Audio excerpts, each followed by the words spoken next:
Bonjour à toutes, bonjour à tous, bienvenue dans ce nouveau numéro des Jeudis de Lima pour une rencontre avec une personnalité du paysage intellectuel, j'allais dire centrale, en tout cas très importante, François Héran. Bonjour François Héran, vous êtes professeur au Collège de France et c'est vrai que vous pouvez être partie peut-être de ces intellectuels spécifiques, comme l'on dit, c'est-à-dire des intellectuels qui, au nom d'un savoir situé, documenté, travaillé vraiment sur le fond, intervenaient dans le débat public régulièrement et souvent de manière, j'allais dire, assez vive, sur des questions très sensibles aujourd'hui dans la société française, puisque vous avez travaillé depuis des années, depuis très longtemps, sur la question d'immigration, sur les questions de discrimination, de trajectoire, comme ça, de parcours, comme de descente d'immigrants, et vous avez vraiment vous portez, disons, un engagement fort, notamment sur la question de la statistique de publique. C'est vrai que c'est un de vos grands combats intellectuels depuis quand même plus de 20 ans.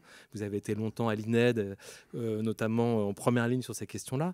Et vous avez, bon, comme je le disais, vous êtes au Collège de France depuis maintenant 3 ans, enfin depuis 2017, maintenant presque 4 ans quand même. Vous avez été élu au Collège de France sur la migration, de la chaire Migration et Société, que vous dirigez donc depuis maintenant ce moment-là. Et vous dirigez également l'Institut Convergence Migration. Voilà, et je rappelais que vous avez été longtemps à la tête de l'Institut national des études démographiques pendant plus de 10 ans. Donc vous avez un savoir assez fort sur toutes ces questions-là. Je rappelle peut-être quelques livres importants quand même dans votre œuvre. On peut évidemment évoquer Le temps des immigrés, qui était déjà paru en 2007, Figure de la parenté, qui est une autre question sur laquelle vous avez beaucoup travaillé en 2009. Un livre important paru à la découverte en 2017 qui s'appelait Avec l'immigration, mesurer, débattre, agir, qui était un texte à la fois théorique et très, très, j'allais dire, pratique sur votre travail. Et puis, on peut citer évidemment votre leçon inaugurale du Collège de France, qui a été publiée chez Fayard, Migration et Société, en 2018. Et là, donc, ces jours-ci, depuis quelques semaines, vous avez fait paraître à la découverte toujours ce livre, Lettres aux professeurs sur la liberté d'expression, un livre dont on parle beaucoup en ce moment, qui fait réagir énormément, qui est vraiment au cœur, j'allais dire, je sais pas si on peut appeler ça une controverse, en tout cas un débat public très très fort. Pour rappeler peut-être le contexte de ce livre, c'est un livre qui prolonge un texte que vous aviez écrit sur le site de la Vie des idées, qui était un texte que vous aviez écrit juste après, en octobre 2020, juste après l'assassinat de Samuel Paty, qui est un texte qui avait eu beaucoup d'écho à cette époque, enfin, à ce moment-là, au sein de la communauté d'éducation nationale et ailleurs. Et donc, vous avez décidé de prolonger ce texte pour l'étayer, à la fois le recontextualiser et surtout le prolonger sur des réflexions passionnantes sur précisément cette tension entre la liberté d'expression et la liberté de croyance.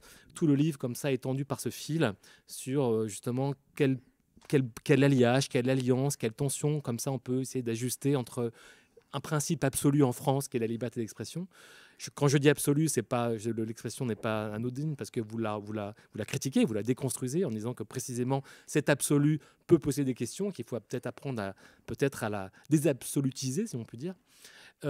Et donc, c'est un texte très, très important, enfin très, très intéressant, stimulant, qui pose plein de questions et qui d'ailleurs, je pense, doit susciter aussi probablement des critiques chez une partie de vos opposants, sinon vos ennemis. Je ne sais pas comment le dire aujourd'hui, parce qu'on a peur de cette expression-là, mais en tout cas, il y a un débat là-dessus. Peut-être juste pour entamer cette conversation autour de ce livre, revenir un peu sur le mode d'adresse du livre, parce que comme le titre l'indique précisément, c'est une lettre au professeur, mais est-ce que c'est pas plus que ça? Est-ce que c'est aussi pas une lettre finalement à tous les citoyens d'aujourd'hui que nous sommes, une sorte de lettre à la République française pour finalement essayer de peut-être d'essayer de mettre en perspective aujourd'hui des polémiques sur lesquelles on va revenir forcément extrêmement sensibles, très très vives, très très très très pesantes, hein. On va en reparler, je pense, tout à l'heure, mais tous les débats depuis plusieurs semaines sur la question de l'islamo-gauchisme, de la woke culture, tout ce qu'on veut, etc., sont un indice quand même d'un moment du débat public très très très, j'allais dire à vif, mais genre voire violent, hein. Voilà, et quelle a été peut-être, pour lancer la discussion, l'idée de ce livre pour vous? Qu'est-ce qu'il visait comme genre, stratégiquement comme fonction? Je vais y répondre d'abord sur le public visé. Alors effectivement, je m'adresse aux professeurs parce que l'origine de ce livre, c'est une interpellation par des professeurs que je côtoie et que voilà. Puis ma femme a été longtemps professeure de français dans une banlieue vraiment très difficile. Vous-même êtes Et, professeur au lycée dans votre jeunesse également. non, j'ai jamais été professeur de lycée. Ah, Non, non, non, c'était en... non. J'ai fait de l'ethnologie de terrain. Ah, J'ai d'accord. fait des enquêtes de terrain. J'ai beaucoup baroudé euh, en Espagne et en Amérique latine, dans les Andes. Et j'ai fait beaucoup d'enquêtes aussi. J'ai interviewé des centaines de personnes dans les entretiens post-enquête qui font suite aux enquêtes statistiques de l'INSEE et de l'INED. Donc voilà, le terrain est quelque chose qui est important pour moi. Et puis ensuite, j'ai encadré, défendu, plaidé pour des enquêtes à l'INED par des jeunes chercheurs qui ont fait ce même travail. Et je suis de près le travail des jeunes chercheurs. Mais c'est vrai que je me suis adressé aux professeurs aussi, parce que vous avez peut-être perçu ça dans le livre. J'ai un certain goût pour la pédagogie. J'essaie d'être aussi clair que possible. Et j'essaie de présenter des sujets qui sont quand même difficiles. Toute l'histoire des deux libertés d'expression et de croyance, depuis la Révolution française et même un peu avant, parce qu'il y a des précédents britanniques et américains. Je reviens aussi sur tous les aspects juridiques qui sont quand même assez complexes. Et là, je dois dire qu'une partie des juristes n'aiment pas beaucoup qu'on empiète sur leur territoire, hein. Le droit appartient aux juristes. Et quand vous risquez là-dessus, vous avez de tout, des éloges, des gens qui sont admiratifs du fait que vous avez consenti à travailler sur ces questions-là, et puis d'autres qui vous disent exactement l'inverse, qu'un non-juriste, c'est une expression qu'on m'a renvoyée, ne peut vraiment rien dire sur le sujet. Et ça pose d'ailleurs un problème intéressant, c'est que est-ce qu'on pourrait enseigner le droit dans le secondaire? Le droit est totalement absent du secondaire. Enfin, moi, j'ai fait toutes mes études supérieures sans une once de droit. Or, le droit a une fonction absolument essentielle dans la vie, et peut-être même de plus en plus. Et un des grands obstacles, c'est que eh ben, si des professeurs s'avisaient d'enseigner le droit dans le secondaire, quel professeur? Mais il ne serait pas de vrais juristes, ce ne serait pas de vrais professeurs de droit. Ce serait qui alors? Des philosophes, des historiens? Et c'est ça qui fait que finalement on n'a jamais eu, hein, d'initiation au droit sérieuse dans le secondaire, y compris en terminale. On a la philosophie, une caractéristique française, et ça manque cruellement. Et j'ai été très très frappé de voir que sur des questions absolument essentielles concernant les libertés d'expression ou concernant la question des discriminations, il y a une très grande ignorance. Par exemple, l'idée que la discrimination n'est pas nécessairement intentionnelle, qu'elle peut être non intentionnelle, non délibérée, inscrite dans le droit européen depuis 2000, dans le droit français depuis au moins 2001. On a eu encore repassé une couche en 2008. Tout ça est très ignoré, y compris de la classe politique, y compris des essayistes, des publicistes, etc. Et donc, oui, la pédagogie, c'est très important. Et nous vivons dans un pays qui est, de ce point de vue-là, est un peu défaillant. Moi, ce qui est très intéressant aux États-Unis, par exemple, c'est de voir que la Cour suprême motive très longuement ses avis. Avant de traiter une question, elle recueille des mémoires de toutes les parties de la société. Ça peut être des syndicats, des professeurs de droit, ça peut être des intellectuels, des statisticiens, c'est ce qu'on appelle des briefs, enfin des mémoires. Et aux États-Unis, un grand titre de gloire, c'est d'avoir écrit un mémoire qui a été à un moment cité comme argument par la Cour suprême dans un jugement. Et ensuite, quand elle dicte ces jugements, il y a des opinions contraires. Les juges minoritaires peuvent parfaitement formuler leurs expressions, et puis plus tard, des années plus tard, ces expressions minoritaires peuvent servir d'argumentaire pour faire évoluer le droit, etc. Le droit européen a imité cela. Il y a des opinions minoritaires exprimées par les juges de la Cour de Strasbourg, la Cour européenne des droits de l'homme. Mais vous voyez qu'aux États-Unis, toute cette activité juridique irrigue l'enseignement. Ce sont des textes que l'on commente, que l'on apprend à commenter dans toutes sortes de disciplines. Et chez nous, non. Le droit est complètement coupé de la société et de l'enseignement. Et l'histoire du droit, de la même façon. Donc je me suis dit qu'une partie des malentendus, des incompréhensions totales, venaient de là, venaient au fond d'une certaine ignorance qui est un peu cultivée par la République française. Alors là, c'est un autre thème, parce qu'on a un peu l'impression que la République est immunisée contre les inégalités, les discriminations, qu'elle a ces grands principes d'égalité, qu'il suffit de les affirmer pour qu'ils s'établissent dans la société. Eh bien non, en fait, c'est beaucoup plus compliqué, et j'insiste énormément là-dessus, et ça, c'est mon métier. Il faut prendre la mesure de tout ce qui sépare la réalité de l'idéal. Prendre la mesure, ça veut dire faire aussi des mesures statistiques, mais pas uniquement. Hein, ça veut dire essayer de comprendre les mécanismes, les ressorts. Et là, je pense que notre débat, ça me frappe à chaque fois, est très démuni de ce point de vue-là. Enfin, il y a quand même beaucoup d'ignorance. Il y a aussi cette forme d'ignorance qui est terrible, vous savez, l'ignorance tellement ignorante qu'elle s'ignore elle-même, enfin, et qui du coup se traduit par un formidable aplomb. Mais quand on regarde sur quoi se fondent les personnes, d'où savent-elles ce qu'elles prétendent savoir, on s'aperçoit qu'il n'y a pas grand-chose. Donc j'ai essayé effectivement, c'est un peu ambitieux, de combler ces lacunes. Et du coup, je m'adresse aux professeurs pour qu'ils fassent effectivement un travail pédagogique. Au début, c'était les professeurs d'histoire-géographie, mais en fait, les professeurs de philosophie se sont battus dans certains établissements pour avoir le droit, eux aussi, d'enseigner la fameuse éducation morale et civique, le MC, et ils le font. Donc, en fait, des professeurs de plusieurs disciplines peuvent enseigner le MC.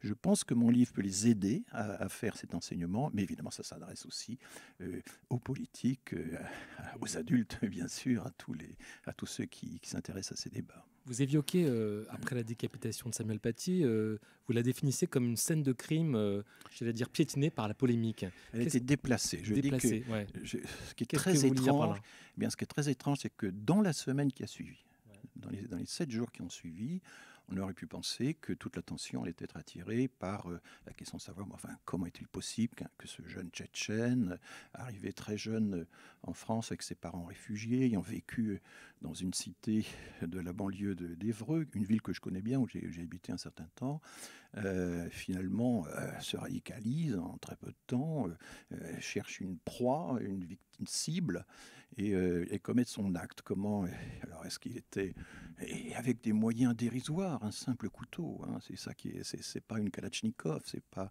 il n'y a pas eu toute une armada, tout un réseau qui l'a entraîné, armé, etc. On pouvait penser que les questions allaient se poser là-dessus. Et puis, finalement, les ministres les plus proches de cette affaire, le ministre de l'Intérieur et le ministre de l'Éducation nationale, ont vraiment déplacé complètement la polémique en accusant des chercheurs, des intellectuels, des universitaires, des dirigeants d'universités d'être les complices intellectuels. Hein, les complices intellectuels du crime de Abdullah Kanzorov, ce jeune Tchétchène. C'est un étonnant déplacement. La notion de complicité intellectuelle, elle n'existe pas dans le droit. Il y a eu un auteur à la fin du 19e siècle, à l'époque il y avait les attentats anarchistes, un juriste qui avait voulu essayer de consacrer dans le droit la notion de complicité intellectuelle. C'est la seule référence qui existe sur le sujet finalement, et ça n'a jamais marché.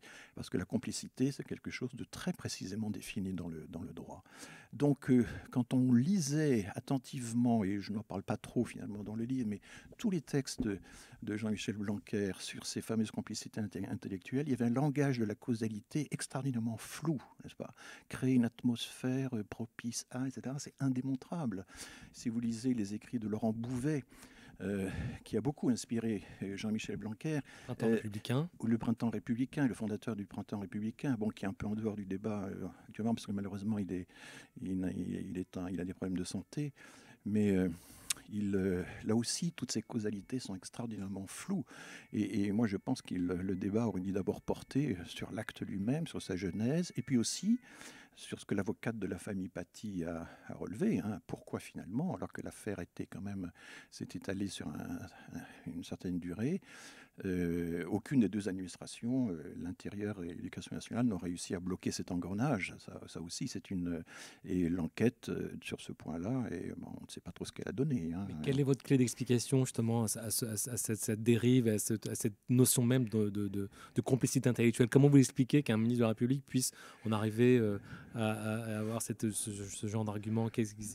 Pour vous, est-ce que c'est le prolongement d'une dérive déjà depuis quelques années sur ces questions-là? C'est une dérive qui existe depuis plusieurs années, que l'on voyait monter depuis un certain temps. On a tout à fait l'équivalent aussi dans d'autres pays, hein, que ce soit les Pays-Bas, que je connais bien, où j'ai vécu, ou les États-Unis, où il y a d'ailleurs des débats tout à fait analogues. Hein. Il y a une dénonciation de la cancel culture, des woke, etc. Et puis il y a toute une série de tentatives de législation dans un grand nombre d'États pour essayer d'empêcher cette culture de se développer.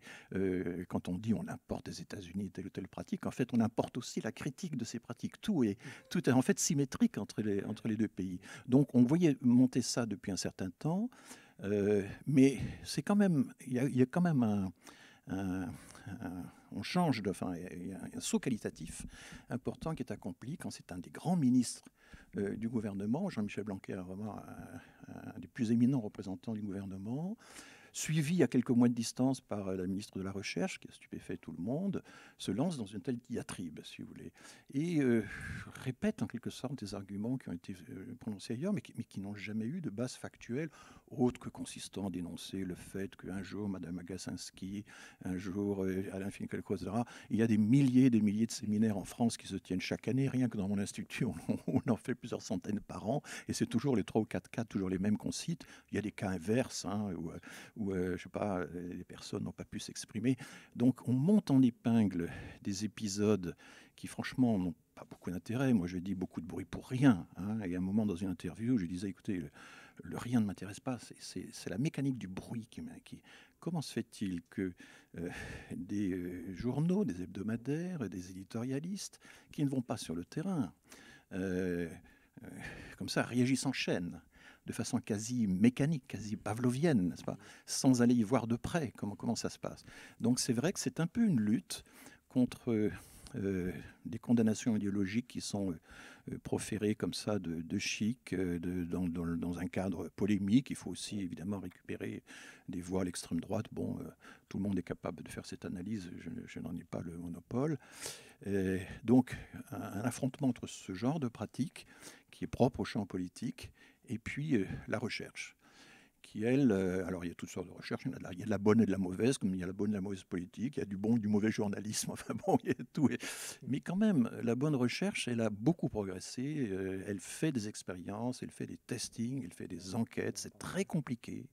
Ça réclame beaucoup de préparation, ça réclame des essais, des tentatives, et ce travail absolument considérable d'enquête et d'observation de la société, dans le débat public, il est mis exactement sur le même plan qu'un essayiste en chambre qui rédige son éditorial en une demi-heure et qui décrète que l'islamophobie existe ou n'existe pas, etc., etc.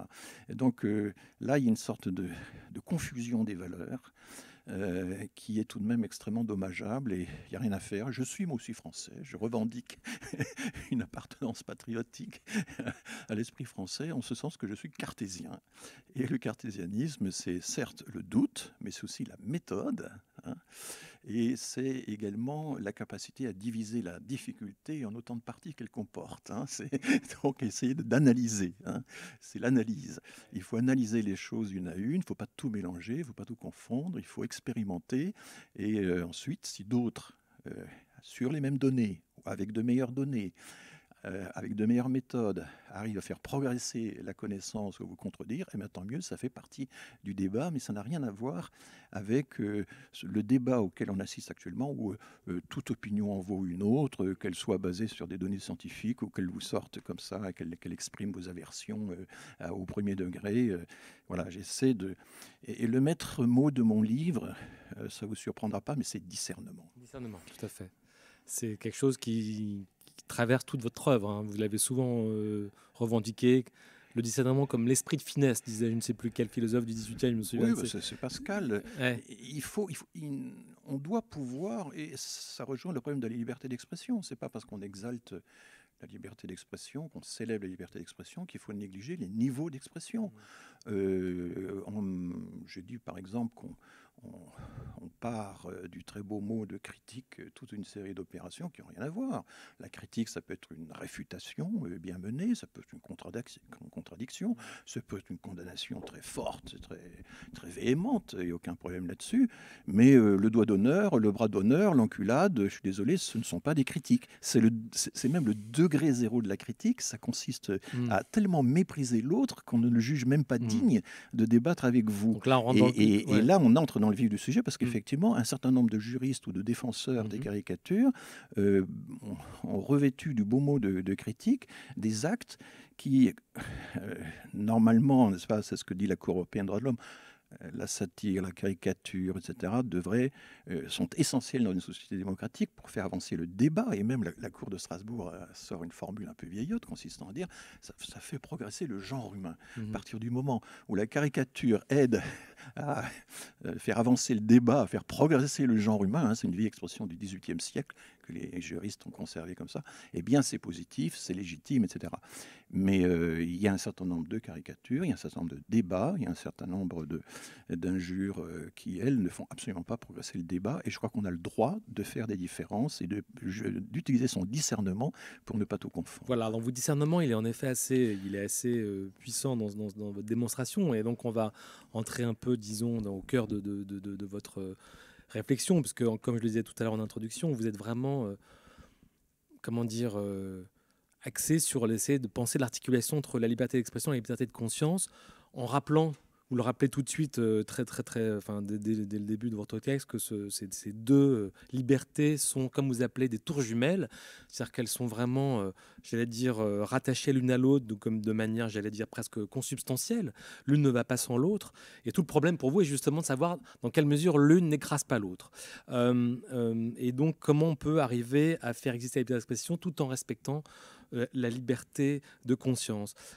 Vous avez, pour le coup, avec beaucoup de méthodes, justement le soin de rappeler l'histoire du droit, justement sur cette question-là. Vous remontez évidemment au texte fondateur de 1789, qui est vraiment le moment où cette tension et surtout du coup, cette proclamation de ces deux formes de liberté sont déclarées officiellement, en mettant en avant quelque chose de très important, il me semble, c'est que justement, dès cette déclaration-là, finalement, le problème de cette tension existe, puisque vous faites référence à deux articles de la déclaration de 1989, et je les cite rapidement peut-être.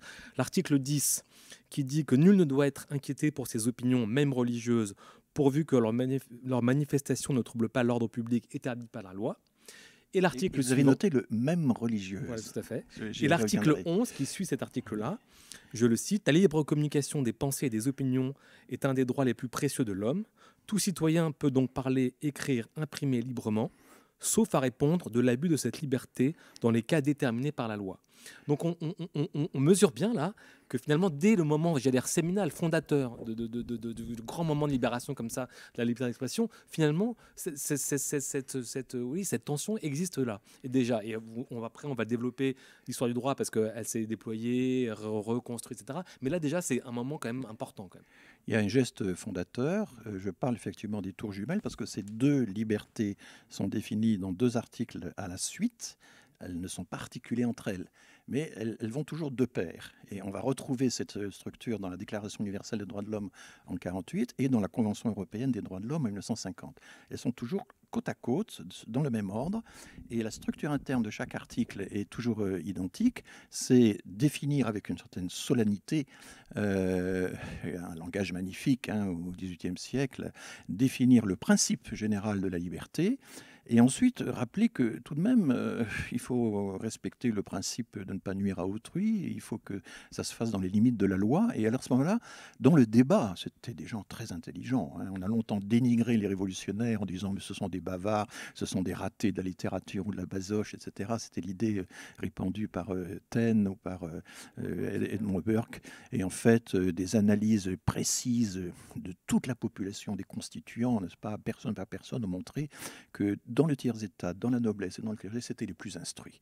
Ces gens-là avaient un niveau de connaissance, de réflexion. Ils connaissaient les précédents anglais, ils connaissaient les précédents américains. Ils savaient aussi qu'il ne fallait pas simplement transposer les questions anglo-saxonnes, en quelque sorte, en France, parce que nous avions d'autres traditions, etc.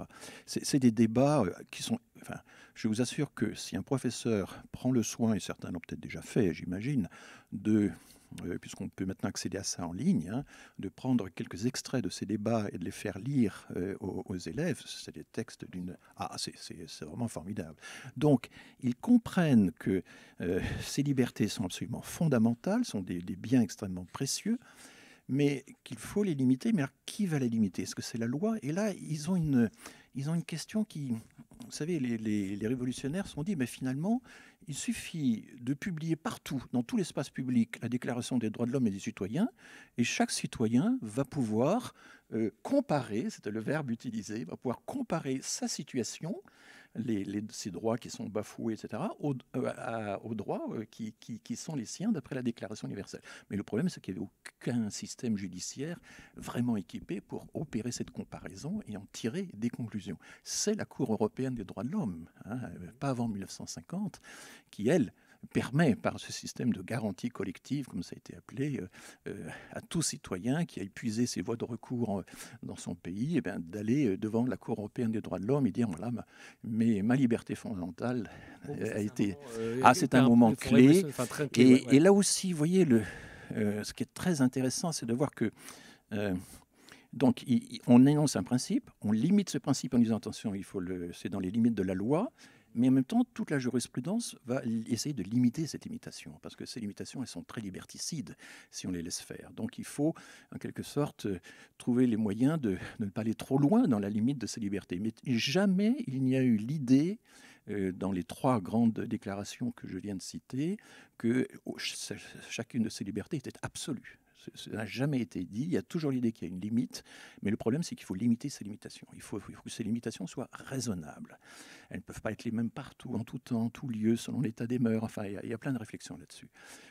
Voilà un peu Et je trouve que toute cette genèse et en même temps cette permanence de cette tension à l'intérieur de chaque liberté et entre les libertés, elle est complètement oubliée dans le débat actuel.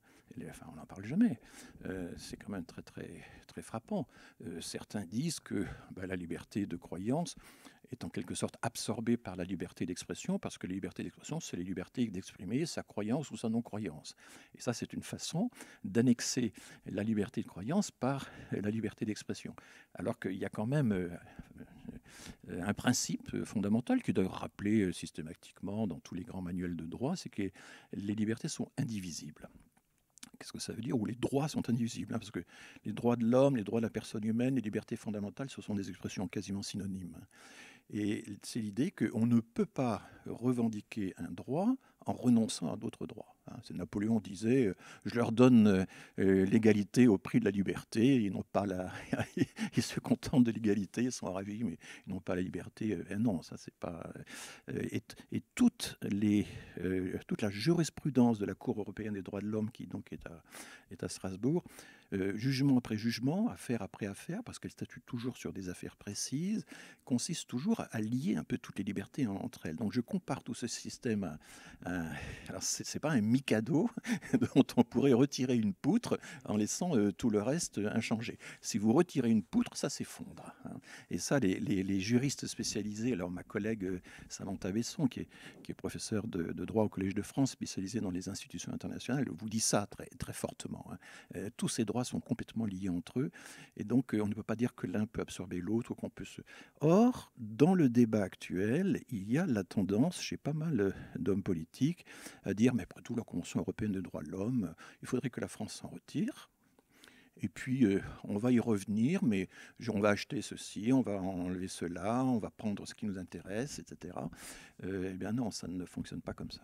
Alors, j'allais dire le problème, je ne sais pas, enfin, l'une des questions que votre réflexion quand même ouvre, c'est que quand on en discute par exemple avec des dessinateurs, des caricaturistes eux-mêmes, la question qui se pose toujours, c'est justement comment définir le seuil, le point où cette liberté d'expression serait, j'allais dire, presque au-delà du seuil autorisé. C'est une vraie question. Alors vous, votre discours, c'est de dire il y a le droit qui fixe le cadre, l'outrage pour l'outrage, le mépris. Oui. Enfin, vous avez quand même des critères comme ça assez précis, mais expliquez-nous comment on peut les définir de manière, absolue, pour le coup, ces limites-là? Eh bien, ça, c'est tout.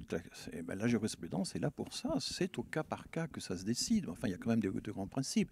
Alors, c'est vrai qu'il y a un raisonnement qui consiste à dire, c'est par exemple celui que m'a tenu Marcel Gauchet le jour où j'ai débattu avec lui pour Philosophie Magazine. Il disait, mais finalement, ces nuances, ces différences que vous faites entre l'obscène et le vulgaire, par exemple, ou entre l'outrage pour l'outrage et l'outrage, c'est une affaire de goût, une affaire de jugement, ça varie selon les personnes, etc. Mais à ce moment-là, j'essaie de demander, mais que serait l'existence en ce bas monde si il n'y avait pas de gradation dans les niveaux d'expression, dans les jugements. Je veux dire, il y a des lieux où vous n'allez pas utiliser le doigt d'honneur ou le bras d'honneur comme argument, c'est pas possible. Il y en a d'autres où c'est possible, mais on peut pas dire à ce moment-là que ça fasse avancer le débat, c'est plutôt le combat ou la guerre qui remplace le débat. Donc c'est vrai qu'il y a une difficulté à graduer tout cela, mais de la même façon que dans tous les domaines, à un moment, c'est un problème très très familier du statisticien, personne ne sait où passe la limite entre la santé et le bien-être, entre la richesse et la pauvreté, et entre la beauté et la laideur, etc. Mais enfin, c'est pas parce qu'on ne sait pas exactement où est la limite qu'il n'y a pas de différence entre la richesse et la pauvreté, entre les grands et les petits, entre les bien portants et les malades, etc. Et il y a des polarisations qui sont vraiment très très nettes, et notre jugement, ça consiste à essayer de déplacer le curseur. Et donc, le discernement est un mot-clé de mon texte, mais je dirais que aussi je présente une philosophie du curseur. Hein. Et ce qui me frappe beaucoup dans le débat actuel, c'est qu'au lieu d'essayer de placer le curseur de façon intelligente, circonstanciée, on le pousse à fond dans une direction. Et j'ai été très frappé dans le fait que, par exemple, lorsque Maître Malka, le défenseur de Charlie Hebdo, s'en est pris à Madame Belloubet, qui était alors ministre de la Justice, ancienne membre du Conseil constitutionnel quand même. Hein. Et elle avait dit à propos de l'affaire Mila, mais il y a peut-être quand même aussi la liberté de croyance. Il l'a remballée avec une verdeur absolument incroyable. Et c'est déjà été très frappé dans son argumentaire par l'usage d'une expression. Si on pousse à bout votre logique, c'était l'expression qu'il avait utilisée, alors c'est la loi de Dieu qui va l'emporter sur la loi de la République, alors, etc. Et cette idée que finalement, si on laisse, si on ménage un petit espace à la liberté de croyance, sans tout réserver à la liberté d'expression, alors, eh bien, on va à l'extrême opposé. On est repoussé à l'extrême. Ce qu'on appelle la pente glissante. Voilà, c'est ce que les anglo-saxons appellent la slippery slope fallacie, le piège de la pente glissante, de la pente savonneuse, qui vous conduit inévitablement, dès que vous... voilà, les Allemands appellent ça la fissure dans la digue. Il faut absolument mettre un doigt sur les fissures, sinon c'est la fin de tout. Et les arguments utilisés, c'est très souvent de ce type-là. Si vous ménagez un espace pour l'unité de croyance, alors la loi de Dieu va l'emporter sur la loi de la République. Alors, eh bien, vous êtes dans le camp des djihadistes, des mollahs, vous assassinez Samuel Paty pour la seconde fois, etc. etc. Eh bien non, la vie sociale, la vie réelle ne se situe sur aucun de ces deux extrêmes, elle se situe quelque part dans ce vaste intervalle, il faut savoir où placer tout ça, et donc et ce problème, c'est pas un dilemme à vie ou à mort en faveur d'une des libertés contre les autres, c'est ce que les juges appellent souvent mettre en balance. Mettre en balance les principes contraires, les concilier, c'est pas facile, c'est beaucoup plus difficile. D'où votre question, vous demandez comment faire, je n'ai pas de réponse toute faite, hein, c'est au cas par cas. C'est beaucoup plus difficile que d'aller à l'extrême. Aller à l'extrême, c'est facile. Enfin, il n'y a aucun problème, je ne peux aller à l'extrême très vite, mais si vous essayez de ne pas aller aux extrêmes et ne pas être rejeté à l'extrême opposé, là, il faut beaucoup plus travailler. Imaginons que votre livre s'appelle Lettre aux dessinateurs ou aux caricaturistes sur la liberté d'expression. Si vous vous adressez directement à eux, quel serait d'une certaine manière votre argument à leur opposer? Est-ce que vous leur diriez faites preuve de discernement précisément dans votre propre acte de création, de liberté? Figurez-vous que les dessinateurs se sont posé la question. Ouais. Et dans un assez long développement du livre, je reviens sur ces débats qui ont complètement été oubliés, qui ont divisé le milieu des caricaturistes. Au sein même de la rédaction de Charlie Hebdo, on peut dire qu'il y avait au moins 3 positions différentes. Il y avait la position de Charb consistant à dire puisque les djihadistes vont à fond, nous aussi allons-y à fond et ne nous occupons pas des réactions. Il y a eu Cabu qui disait si on peut y aller très fortement, et puis il aimait bien dessiner les enculades. Il savait que pour le Canard enchaîné c'était difficile, mais du coup il y allait quand c'était pour Charlie Hebdo, mais en même temps il prenait soin de bien préciser sa cible, et on connaît l'histoire donc de la fameuse caricature de Mahomet, c'est dur d'être aimé par des cons, où il y a une légende, n'est-ce pas, Mahomet débordé par les intégristes, et il a fait exprès, il s'en est expliqué, il s'est arrangé pour que la légende ne puisse pas être séparable du dessin, n'est-ce pas, qu'elle morde sur le dessin de façon inséparable, et pour bien montrer qu'il y avait une cible. Et puis il y a Pétillon, qui est un personnage intéressant, Pétillon qui est décédé aujourd'hui, mais qui avait travaillé à la fois pour Le Canard enchaîné et pour Charlie Hebdo, et qui s'est exprimé très négativement sur certaines caricatures en disant mais on est en train sous prétexte de s'en prendre aux djihadistes, en réalité d'offenser le musulman tout à fait ordinaire. C'est peut-être pas très malin de faire ça. Et Pétillon avait pas mal argumenté, hein, il a parlé de dommages collatéraux, etc. Il a pas mal argumenté alors que Cabu n'était pas un homme argumenté longuement, c'est vraiment un homme de dessin, mais Pétillon s'est exprimé assez longuement là-dessus.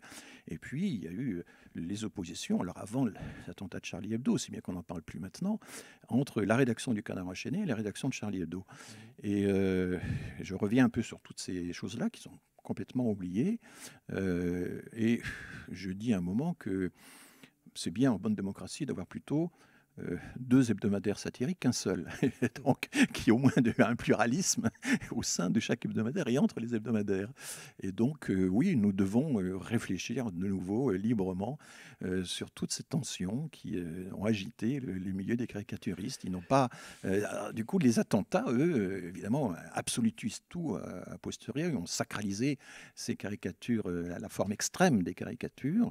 Mais je pense que nous sommes des êtres libres, et là peut-être qu'on peut évoquer la libre expression, la parole est libre, et nous avons le droit de revenir très librement sur tous ces débats, ne pas avoir peur de les soulever, et tant pis si on nous accuse des pires horreurs en voulant faire ça.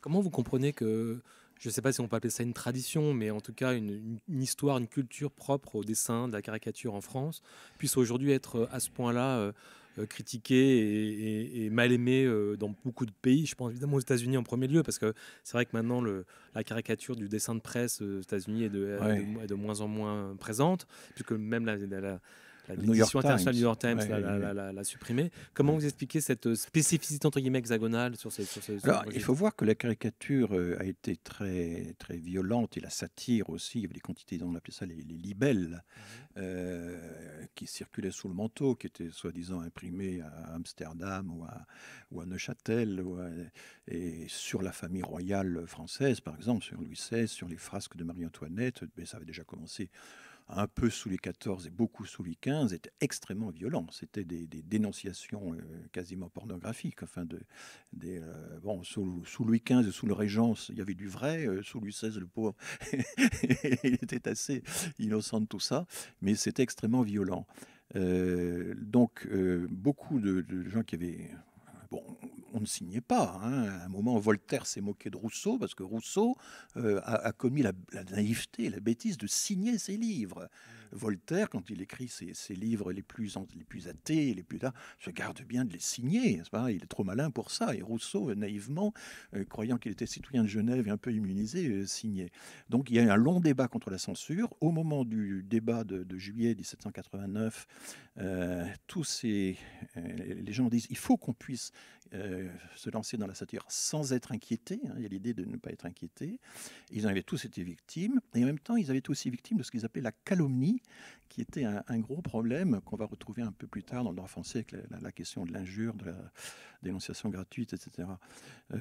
Donc ils sont très très sensibles à ça, mais il y a un épisode qui est quand même très important, c'est que sous Napoléon, la caricature disparaît. Il n'y a pas de caricature française de Napoléon. Quand vous regardez les manuels d'histoire, les caricatures de Napoléon, c'est des caricatures anglaises, essentiellement. Hein. Donc il faut voir aussi que pendant tout le Premier Empire, nous avons été privés de caricatures. Et le débat sur la liberté de la presse va être un des grands débats sous la Restauration. Benjamin Constant va y participer très, très activement. Donc cet attachement à la liberté de la presse, sous le Second Empire, et puis en 1848, ça revient aussi, la Commune a proclamé la liberté absolue de la presse aussi. Hein. Mais c'est beaucoup lié aussi à toute la répression que la France avait connue dans ces régimes dictatoriaux, c'est-à-dire Napoléon Ier, puis aussi toute la première moitié du Second Empire, hein, qui était également très sévère pour la presse, et qui était porté par un catholicisme extrêmement puissant, et qui empêchait toute caricature de l'Église. Donc il y a une espèce de contre-coup, On a ensuite, effectivement, avec la loi de 1881, célébré la liberté de la presse et de la caricature parce qu'on en avait été sevré aussi pendant longtemps, alors qu'en Angleterre, la caricature est un exercice continu, systématique, jusqu'à nos jours, pratiquement sans interruption. C'est une très grande différence entre les deux pays.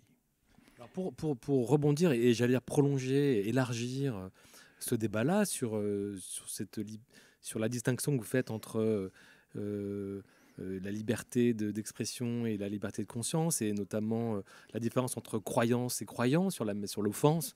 Il y a quand même tout un fil important dans le livre aussi qui prolonge ça, c'est la question finalement du déni français sur la question justement des violences à l'égard, j'allais dire, des immigrés. Et vous mettez même en avant Alors, enfin, des discriminations, pour être précis. des discriminations. Oui. Vous parlez de l'islamophobie comme d'une évidence sociologique, documentée. Vous expliquez qu'elle existe et depuis très longtemps, qu'elle est même dans une tradition de l'histoire de France. Expliquez-nous en quoi aujourd'hui vous trouvez qu'il y a une forme, ce que vous appelez une culture du déni par rapport à toutes ces questions-là. Alors, cette culture du déni, bon, elle peut avoir plusieurs sources, mais enfin, il y a d'abord une grande ignorance. Et il faut rappeler que c'est seulement depuis une période assez récente, c'est seulement depuis 2003. Et j'ai fait partie des gens qui ont travaillé à ça, puisque j'étais à l'Institut national de la statistique, à l'INSEE à l'époque. Et puis il y a eu la pression également européenne qui a convergé pour qu'on puisse introduire dans les enquêtes de la statistique française, les enquêtes les plus ordinaires, l'enquête emploi, 100 000 personnes interrogées chaque année, donc c'est pas un petit sondage, c'est vraiment une très très grosse enquête, qu'on puisse introduire donc dans ces enquêtes des informations sur les pays de naissance et la première nationalité des personnes, mais aussi les pays de naissance et la première nationalité de leurs parents. Et parfois même dans certaines enquêtes des conjoints, des beaux-parents, etc. Et depuis qu'on dispose de ces données, on est capable de suivre les trajectoires des gens, leurs chances d'accès à l'emploi, au logement, au crédit, à la promotion, etc., en tenant compte, en comparant à diplôme égal, à premières expériences professionnelles identiques, quelles sont leurs chances d'avoir un emploi, d'être embauché à un tel niveau, si vous envoyez un CV, d'avoir droit à un entretien d'embauche, d'avoir droit au crédit au logement, etc. Donc ça a été mesuré par des enquêtes de l'INSEE, depuis qu'on a le droit de le faire, et ça a été mesuré aussi par des testings, pas les testings à petite échelle que SOS Racisme avait commencé à pratiquer, et ça c'est tout le rôle historique de SOS Racisme d'avoir insisté sur cet instrument. Mais enfin, c'était très ponctuel, c'était très médiatisé, mais très ponctuel.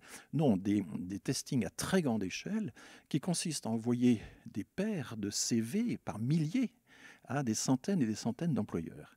Et donc, ce sont des CV jumeaux, en quelque sorte, et puis on fait juste varier un signe qui va être un patronyme, qui va être un pays de naissance, qui va être... Voilà.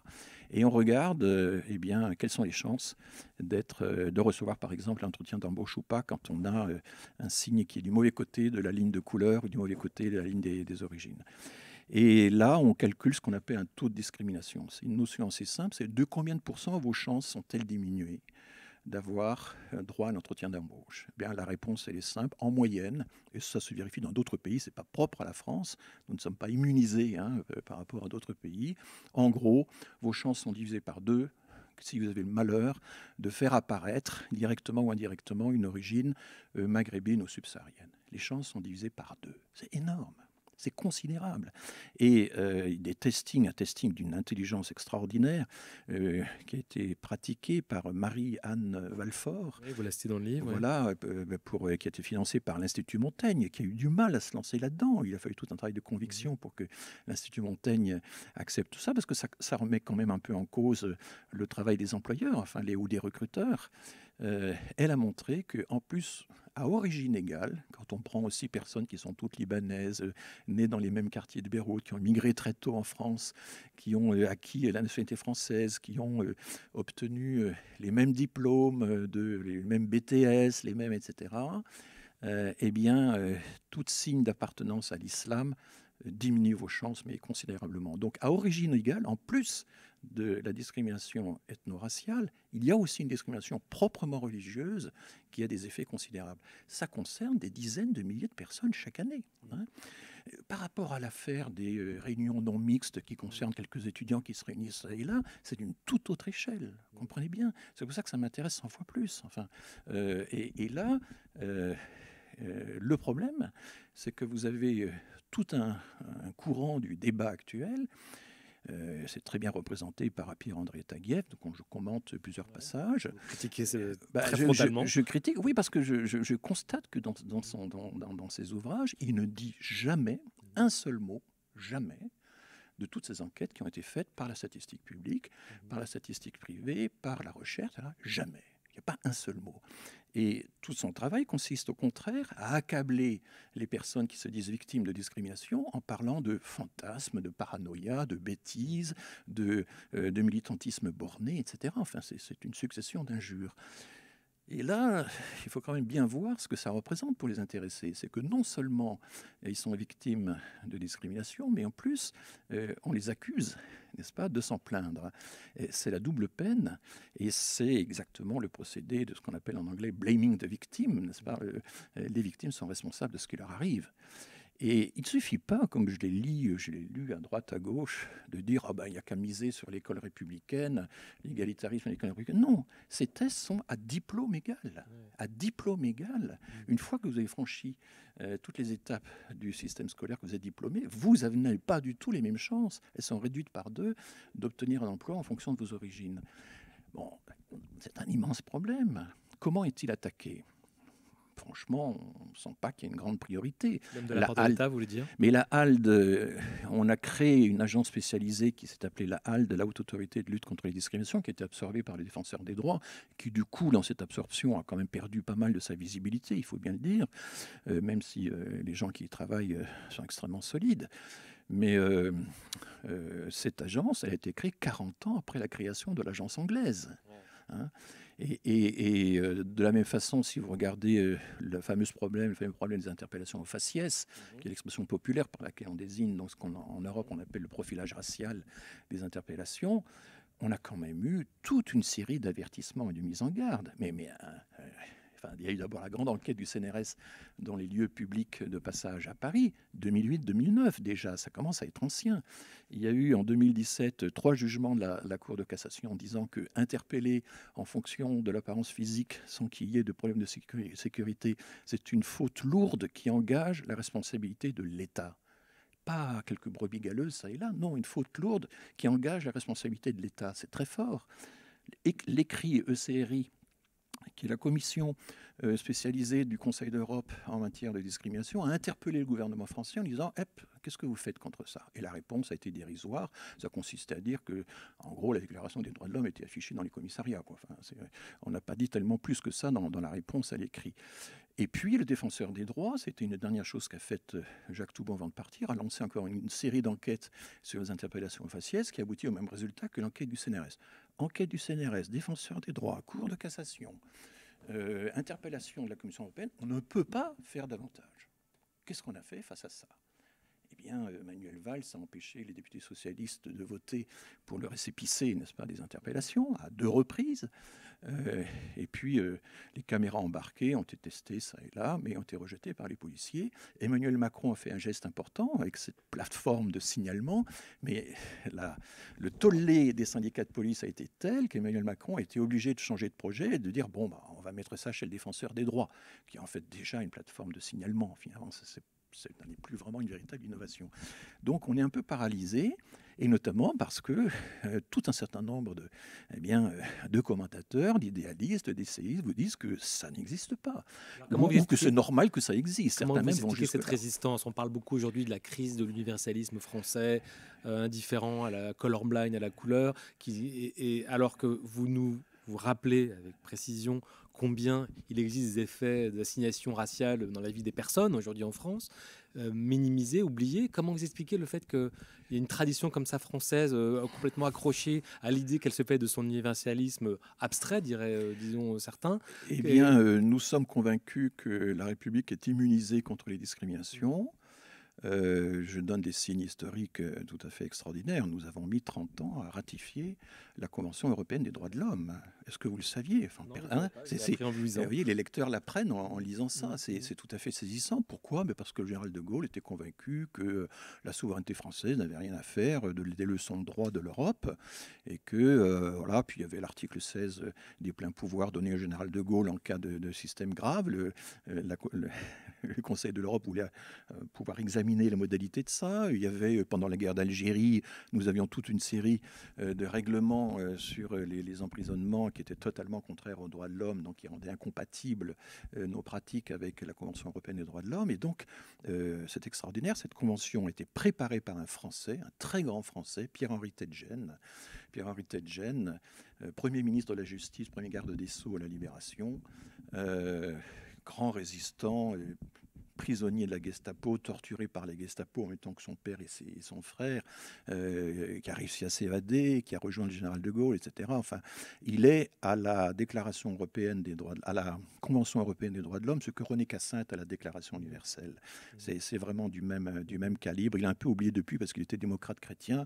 Et bon, c'est pas tellement la tasse de thé du général de Gaulle, qui le respectait, hein, qui le respectait profondément parce qu'il savait quel était le calibre du personnage. C'est lui qui conçoit l'idée de la garantie collective en Europe, qui fait que tous les États vont pouvoir adhérer à une même convention et que tous les individus, les citoyens auront ce droit de libre recours. C'est lui qui pense à ça. Et il est désespéré quand il découvre, alors on a des textes de lui, hein, ses mémoires sont passionnantes, hein. Il y a des textes de lui où il dit qu'il est désespéré de voir que la France ne ratifie toujours pas la Convention européenne des droits de l'homme. C'est Alain Poher, président de la République par intérim à la mort de Pompidou, qui va finalement ratifier la Convention européenne des droits de l'homme. Mais le droit de recours, le recours individuel, lui, était toujours interdit. Le gouvernement français refusait aux citoyens français de s'adresser à la Cour européenne des droits de l'homme. Et là, c'est Robert Badinter, c'est André Chandernagor, etc., qui ont finalement, au tout début du septennat de François Mitterrand, donc plus de 30 ans après la Convention européenne des droits de l'homme, n'est-ce pas, qui ont finalement fait que les Français, les citoyens français, un jour, ils sont présentés au Conseil de l'Europe, ils ont fait une déclaration solennelle, ben oui, finalement, la France accepte qu'un citoyen français puisse avoir recours à la Cour européenne des droits de l'homme. Et vous voyez, pendant longtemps, les arguments, par exemple, on a aussi retardé très longtemps la ratification de la Convention internationale de lutte contre les discriminations, qui date de 65, après les droits civiques aux États-Unis. L'Angleterre ratifie aussitôt, l'Allemagne aussitôt, etc. Et puis nous, on a attendu 6 ans. Et puis quand l'Assemblée générale des Nations unies a dit « mais on va faire une grande année de lutte contre les discriminations », là, la France s'est sentie obligée de faire quelque chose. Et ça a été le vote de la loi Pleven en 1972, la loi donc sur la première loi de lutte contre les discriminations. On a toujours été en retard parce qu'on était convaincus qu'on était immunisé contre ça. Quand on lit la presse de l'époque, dans les années 60, par exemple, l'argument central, c'était « mais nous ne sommes pas l'Afrique du Sud ». Avec l'apartheid. Nous ne sommes pas les États-Unis avec la ségrégation. Nous avons mis fin aux guerres coloniales, donc le problème est derrière nous, n'est-ce pas ? Eh bien non, les taux de discrimination qu'on observe à travers les enquêtes sont les mêmes en France que dans les autres pays, hein. Nous ne sommes ni plus forts ni moins forts que le reste du monde. Et il y a cette espèce de suffisance au double sens du terme. On se suffit à soi-même et puis l'arrogance, hein, qui quand même imprègne le droit français. Et quand on a créé la question prioritaire de constitutionnalité en se disant mais il faut rapatrier ce droit de recours qui va à l'Europe, qui va en dehors de notre souveraineté, il faut le rapatrier, il faut qu'en France même, chaque citoyen puisse, moyennant une procédure un peu différente évidemment, savoir si ses droits fondamentaux sont bafoués, eh bien en fait on s'est aperçu que le Conseil constitutionnel, eh bien, pour décider si oui ou non les droits étaient bafoués, se tournait vers la Cour européenne des droits de l'homme. Et donc on a cru qu'on allait pouvoir refranciser le droit européen, puis en fait on a contribué à européaniser le droit français. Et quand vous regardez par exemple le fameux procès de Charlie Hebdo le premier procès sur les caricatures, 2007 je crois, eh bien, les jugements du tribunal de grande instance de Paris sont recopiés directement de phrases entières, il recopie des phrases entières des arrêts de la Cour européenne, n'est-ce pas, sur le fait que les caricatures peuvent blesser, heurter, etc., qu'elles sont nécessaires au débat démocratique, au progrès du genre humain, enfin toutes ces phrases. Donc oui, il faut reconnaître que j'ai des phrases à la fin là-dessus, sur le fait que le souverainisme, ça ne consiste pas à se mettre à l'écart, à nier l'apport d'autrui, ça consiste plutôt à prendre les devants. On a toujours eu un train de retard dans les quantités de domaines, enfin c'est vraiment effarant. Il vaut mieux monter dans le train, monter dans la locomotive, s'ériger en promoteur des droits fondamentaux, que d'avoir toujours peur d'être débordé par les autres. Et c'est un peu ce qui se passe avec les Américains en ce moment. La pire injure qu'on puisse faire à l'intellectuel français actuellement, c'est de dire qu'il importe ces idées des campus américains. Mais quand on regarde l'histoire sur le long terme, des quantités de choses ont circulé dans tous les sens entre la France et les États-Unis. Surtout les idées, s'il y a bien quelque chose qui circule, c'est les idées. Mais bien sûr, mais dans tous les sens, dans tous les sens. Et dire maintenant, enfin, c'est quasiment une injure. Enfin, c'est vrai que c'est le grand mérite de votre livre de nous rappeler tous ces retards, cette culture du déni, cette arrogance. Voilà. Vous évoquez aussi, on n'aura pas le temps d'en parler là, mais un peu toutes les polémiques que vous estimez stériles sur des concepts aujourd'hui très débattus comme l'intersectionnalité, racisé. Voilà. Mais alors, je voulais peut-être vous demander quand même ce que vous pensez peut-être des quelques efforts apparents, en tout cas, du président Macron sur la question justement du rapport de la France à son histoire coloniale. On sent chez lui malgré tout la volonté de creuser un peu cet abcès en commandant des rapports. Je pense au rapport Stora récemment par exemple, sur justement la relation avec l'Algérie. Comment vous sentez au sommet de l'État cette nouvelle peut-être sensibilité, en tout cas cette attention à peut-être éclairer ces angles morts qui pour l'instant restent peut-être un peu pesants pour moi c'est extrêmement positif. Ouais. Le rapport Stora, on peut toujours dire qu'il n'est pas allé assez loin, qu'il reste franco-français, enfin, tout ce que vous voulez, mais enfin, si vous le lisez attentivement, il va quand même très très loin dans la reconnaissance. Et moi, je partage avec Benjamin Stora l'idée, enfin, j'utilise l'expression qu'il faut regarder tout se passer sans déni ni repentance. C'est ma formule, mais avec lucidité. Alors, il faut évidemment un certain courage. Hein. Bon, alors, de façon générale, je pense, vous voyez, que la Turquie se grandirait à reconnaître le génocide arménien, au lieu de se rapetisser. Elle est convaincue qu'elle serait... mais non, elle se grandirait. Bon, les Japonais se grandiraient à reconnaître les massacres de Nankin, etc., etc. Et nous grandissons à reconnaître tout ce qui s'est passé, pas seulement en Algérie, mais aussi les massacres du Cameroun, les massacres de Madagascar, et plein d'autres choses. Je donne l'exemple du mandat français en Syrie, qui est quand même, Damas en 1927 a siégé pendant 2 ans, 10 000 morts côté syrien, 2500 côté français, j'en ai jamais entendu parler. Et c'est assez récemment, alors que je connais ces pays, que j'y suis allé souvent, en Syrie, au Liban, qu'on en parle. Alors évidemment, ça n'est rien à côté des horreurs que commet Assad actuellement envers sa propre population. Évidemment, on peut toujours graduer les choses et dire que ça n'est pas grand-chose par rapport à... Mais peu importe, enfin, je crois qu'il faut regarder tout se passer. Et je pense que le président de la République a conscience de ça. En même temps, il est évidemment tiraillé entre plusieurs forces, et l'une consistant à essayer de couper l'herbe sous le pied au Front National. Il y a une idée et du coup... cette vision très, à mon avis, au premier degré, vision à très courte vue de la souveraineté, qui fait qu'effectivement, on s'enferme en nous-mêmes. Je crois qu'on ne gagne rien à s'enfermer en soi-même. Vraiment, on gagne... la grandeur du pays dépend beaucoup plus de sa capacité à s'ouvrir aux autres. Voilà. On s'est cru pendant longtemps, on a cru pendant longtemps qu'on était un pays guide. Les Néerlandais utilisent beaucoup cette expression. Nous sommes un pays guide, Ritsland, parce qu'il y a la Cour internationale de La Haye, parce que, etc. Puis maintenant, bon, aucun pays n'est un phare qui va avoir le monopole, n'est-ce pas, pour éclairer le reste de la planète. Soyons un peu plus modestes, et un peu plus de modestie nous grandira. Juste pour clore cette discussion, peut-être un dernier mot pour revenir à la promesse de votre livre, qui est donc cette lettre au professeur. Qu'est-ce qu'il il y aurait un conseil ou deux vous pourriez donner à un jeune professeur aujourd'hui, peut-être un peu, j'allais dire, un peu effrayé, voire traumatisé par le contexte voilà, actuel. Quelles seraient pour vous les idées, les valeurs, les principes forts que vous auriez envie, du haut de votre chair, alors moi, donner à ces jeunes? oui, alors c'est évidemment, je vois des critiques qui consistent à dire, ah, professeur au Collège de France, donc loin de tout, loin des réalités. Ouais. Bon, il se trouve que je vis dans une des banlieues Mhm. les plus où il y a le plus je vis dans les fameuses zones de ZEP, enfin maintenant REP, depuis Mhm. plus de 30 ans. Donc Mhm. je suis près des réalités que j'étudie et je me sens absolument pas concerné par les attaques anti-bobo, etc., qui Mhm. fleurissent. Et puis cette idée de d'où je parle, Ouais. m'exaspère. Non, je pense, donc je connais enfin, les difficultés, je sais à quel point la tâche des professeurs est extraordinairement difficile. Il est vrai que la concentration des élèves d'origine immigrée dans certaines écoles est extrêmement dommageable, et ça l'OCDE l'a bien dit dans ses enquêtes sur l'éducation, hein. C'est vraiment un obstacle. Mais bon, ça, cette concentration, elle est liée à la politique du logement social, elle est liée aux préférences des migrants qui veulent rejoindre leur diaspora, et c'est un problème assez compliqué. Moi, je dis aux professeurs qu'il faut évidemment tenir compte du degré de maturité de leurs élèves.